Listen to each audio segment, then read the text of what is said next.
Halo semua, salam sejahtera Malaysia. Selamat datang ke channel Fels Lifestyle. Terima kasih kerana terus setia dan bersama di dalam channel ini. Saudara-saudara yang saya amat hormati, setelah Najib menang rayuan 2-1, setelah selesai perhimpunan Solidariti untuk Najib Razak baru-baru ini, akhirnya kemenangan Najib 2-1 menang rayuan telah menjadi perbualan ramai orang. Sehingga kan ada yang berkata, tidak lama lagi Najib akan bebas. Tidak lama lagi Najib akan keluar dari penjara Kajang. Tapi, apa keputusan daripada UMNO setelah UMNO membatalkan niat untuk bersama-sama di dalam perhimpunan? Kerana itu mungkin boleh menjejaskan hubungan parti-parti di dalam kerajaan perpaduan, di mana sebelum ini DAP ada menegur UMNO berkaitan dengan kerjasama UMNO dan PAS di dalam perhimpunan itu. Tapi nasib baik UMNO tidak turut serta di dalam perhimpunan itu. Tetapi ada beberapa kepimpinan UMNO, termasuk Ketua Pemuda Dr. Amal Saleh, yang menyertai perhimpunan itu. Jadi, saudara-saudara, pada akhirnya, apa keputusan terkini daripada UMNO untuk Najib Razak? Ini satu keputusan tergempar. Presiden UMNO sendiri, pengurus CBN, Zahid mohon Agong beri pengampunan penuh kepada bosku. Presiden UMNO Zahid Hamidi berkata, UMNO menghormati proses perundangan sedang berlangsung dan akan terus memperjuangkan keadilan untuk Najib. Presiden UMNO memohon ihsan dan kebijaksanaan yang di-Pertuan Agong untuk memberi pengampunan penuh kepada Najib Razak bersabit kesalahan penyelewengan dana SRC International Sendirian Berhad berjumlah RM42 juta. Zahid juga menjunjung kasih Sultan Pahang Al-Sultan Abdullah Ahmad Shah yang telah memperakukan Tita Edendum Najib bertarikh 29 Januari 2024 adalah wujud dan sahih yang dizahirkan pengelola Bijaya Diraja Sultan Pahang dalam kenyataan. Al-Sultan Abdullah merupakan yang di-Pertuan Agong ke-16 sebelum Sultan Johor, Sultan Ibrahim mengangkat sumpah yang di-Pertuan Agong ke-17 pada 31 Januari lalu. Saudara-saudara, menurut Anda, apa komen Anda? Hai, hello, salam sejahtera Malaysia. Selamat datang ke channel Fels Lifestyle. Terima kasih kerana terus setia dan bersama di dalam channel ini. Setelah kemenangan Najib 2-1, Najib menang rayuan 2-1. Setelah kemenangan Najib disebut-sebut oleh ramai orang, ada satu gesaan terhadap Anwar untuk letak jawatan. Ada tulisan yang saya lihat berkata Anwar perlu letak jawatan. Najib menang, Anwar kecundang menurut satu tulisan. Jadi gesaan untuk PMX letak jawatan. Persoalan yang pertama adalah, adakah gesaan ini wajar dan rasional ataupun sebenarnya langsung tidak perlu Anwar Ibrahim dengar gesaan untuk beliau letak jawatan? Saudara-saudara, menurut Hasan Karim, Anwar tak perlu letak jawatan. Jadi kepada kepimpinan yang memusuhi Anwar Ibrahim, tidak perlulah kamu berharap Anwar letak jawatan. Bahkan GPS sebelum ini, Premier Sarawak Abang Jo sendiri berkata, beri Anwar peluang satu penggal ini. Kalau nak jatuhkan Anwar, nak ganti Anwar, cuba try test pada PRU16.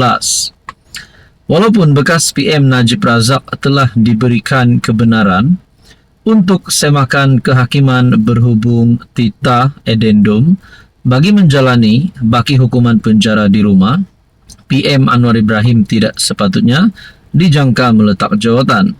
Sebaliknya, MP PKR Hasan Karim menegaskan bahawa Anwar harus dipuji Kerana komitmennya untuk menegakkan kebebasan kehakiman, Anwar secara pribadi dan sebagai PM tidak boleh menjawab secara sewenang-wenang sama ada titah edendum itu ada atau tidak ada, katanya dalam kenyataan media.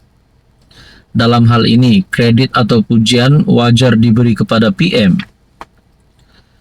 yang berulang kali menjawab dan menjelaskan di dalam parlimen atau di luar parlimen bahwa kerajaan dan beliau khususnya sebagai Perdana Menteri tidak boleh mengganggu perjalanan prosiding mahkamah dan keputusan hakim-hakim.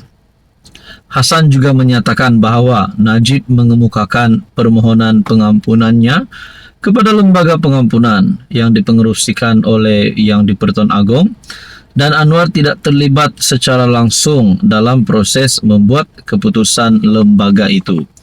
Jadi kalau nak kata Anwar dan kerajaan menyembunyikan titah edendum, kewujudan titah edendum, saudara-saudara, menurut MP daripada kerajaan, MP PKR, berkata Anwar Ibrahim sebagai Perdana Menteri tidak boleh menjawab secara sewenang-wenang sama ada titah edendum itu ada atau tidak ada. Saudara-saudara, apa komen Anda? Hai, hello, salam sejahtera Malaysia. Selamat datang ke channel Fels Lifestyle. Tuan-tuan dan puan, terima kasih kerana terus setia dan bersama di dalam channel ini. Tuan-tuan dan puan, setelah isu setelah cerita panas kemenangan Najib menang rayuan 21 menjadi tular di media sosial, perbualan ramai orang. Setelah Perhimpunan Solidariti untuk Najib mungkin dikatakan berjaya, akhirnya saudara-saudara, beberapa kepimpinan politik di Malaysia telah mengeluarkan kenyataan. Antara yang mungkin dinantikan oleh ramai orang adalah kenyataan daripada bekas Perdana Menteri Tun Dr. Mahathir.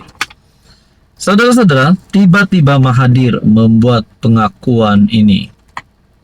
Pada tarikh yang sama Perhimpunan Solidariti untuk Najib, pada 6 Januari, kenyataan daripada Malaysia Kini, berita, artikel, Himpunan Sokong Najib, Guan Eng masih berbisa dakwa Mahathir.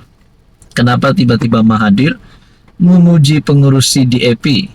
Saya rasa ini satu pujian. Kalau sindiran pun saya tak tahu, tapi kalau saya baca, ini mungkin satu pujian kepada Lim Guan Eng daripada Mahathir. Adakah Mahathir berminat dengan DAP? Mungkin Mahathir nak masuk DAP, pun kita tak tahu. Saudara-saudara, bekas Perdana Menteri Dr. Mahathir menghantar isyarat untuk menegaskan pandangannya bahawa tokoh dalam DAP, Lim Guan Eng, dianggapnya masih berbisa. Dalam hantaran melalui media sosial, Mahathir menjelaskan Lim sebenarnya tidak bersetuju jika UMNO dan PAS bekerja sama seperti yang dinyatakan oleh pengerusi DAP berkaitan himpunan menyokong Najib. Dakwa Mahathir kenyataan dibuat Istana Negara beberapa hari menjelang pendengaran rayuan Najib berhubung titah edendum terkait hukuman bekas Presiden UMNO itu tidak melibatkan larangan berhimpun. Kata Mahathir, apa yang dititahkan Yang di-Pertuan Agong Sultan Ibrahim hanya melibatkan cara pengampunan seseorang banduan diberikan oleh baginda. Tetapi yang jelas ialah tentangan DAP terhadap kerjasama UMNO dengan PAS. Jika diteruskan kerjasama tersebut, UMNO mungkin tersingkir daripada kerajaan PH. Lim Guan Eng masih berbisa, kata Mahathir. UMNO sebelum ini merancang untuk berhimpun bagi mendengar rayuan Najib berhubung keputusan Mahkamah Tinggi KL yang memutuskan bahawa status edendum berkenaan sekadar kabar angin. 31 Disember lalu, Lim mengingatkan bahawa kerjasama antara UMNO dan PAS dalam Perhimpunan Solidariti untuk Najib boleh menimbulkan keraguan terhadap kedudukan UMNO dalam kerajaan. Saudara-saudara, ini pengakuan Tun Mahathir. Apa komen Anda?